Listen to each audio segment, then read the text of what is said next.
In this video, I'm going to show you how to withdraw from Bullx Neo to Phantom Wallet. The first thing you want to do is you want to open up Bullx Neo, then you want to go to the left menu and select over here where it does say Wallet. Then it is going to bring you to a page that does look like this. And what we need to do is we need to select on the wallet we actually want to deposit funds out of. So for this video, I'm just going to be working with my main wallet over here. And now what we're going to be doing is we're going to be going to the right menu and we're going to go ahead and select on withdraw.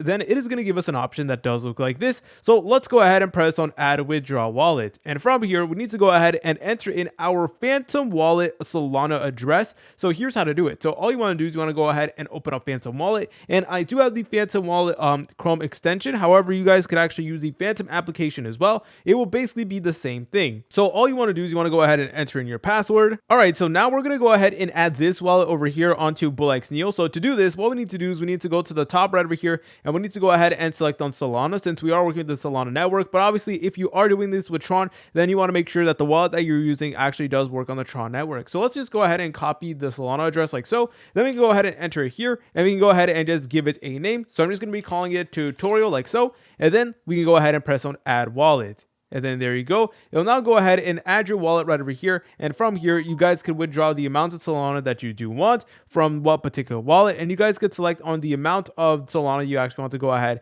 and withdraw. And then those funds will go directly to your Phantom Wallet account. If you guys found this video helpful, make sure to leave a like and subscribe. I'll see you in the next tutorial.